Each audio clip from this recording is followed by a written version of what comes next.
क्या आप जानते हैं कि मानसून के आगमन के साथ हजारीबाग झील में एक अनोखा दृश्य देखने को मिल रहा है? जी हाँ, यह दृश्य है विभिन्न प्रकार के जीव जंतु और विशेष रूप से पानी वाले मुर्गा यानी वाटर कॉक का। यह पंछी देखने में बेहद सुंदर होता है और इसलिए बर्ड वॉचर और फोटोग्राफर इसकी ओर खींचे चले आते हैं। हजारीबाग के पर्यावरणविद मुरारी सिंह के अनुसार मानसून के आगमन के साथ ही झील में वाटर कॉक की संख्या बढ़ जाती है। इसे जल मुर्गा और मुरहन के नाम से भी जाना जाता है। यह पंछी साल भर पानी के अगल बगल के क्षेत्रों में देखा जाता है, लेकिन मानसून के महीने में यह अधिक संख्या में जलाशयों में पाया जाता है।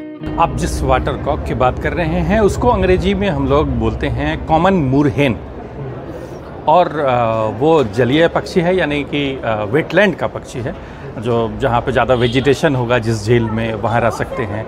जो पानी के बगल में झाड़ी वाड़ी होगी वहाँ भी ये रह सकते हैं। और ये सामान्य मुर्गा से अलग है।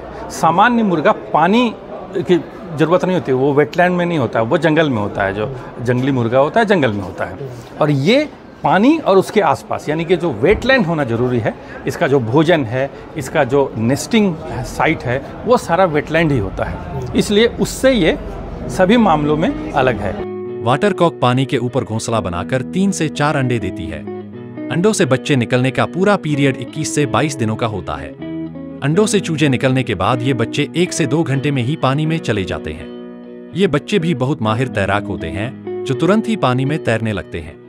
5-6 अंडों को एक बार अपने नेस्ट में डाल के और इंक्यूबेट करता है, और इसके चिक्स तैयार होने के दूसरे दिन ही पानी में कूद जाते हैं।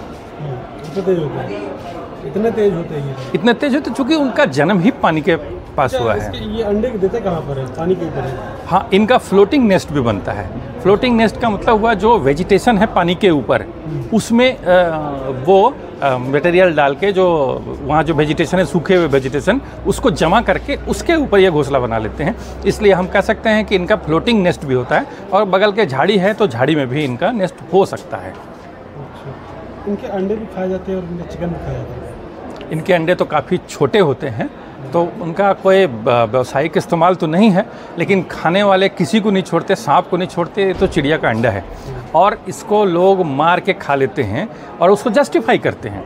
हर चिड़िया को मारने के पीछे एक जस्टिफिकेशन है कि इसके अंडे की तासीर गर्म तासीर है, इसलिए हम लोग उसको जाड़े में खाते हैं। कोई बोलेगा जोड़ों के दर्द के लिए है। मतलब किसी भी चिड़िया को खाना है, अंडों को खाना है, तो खाने के लिए उसको जस्टिफाई करना है कि हमने इसको क्यों खाया।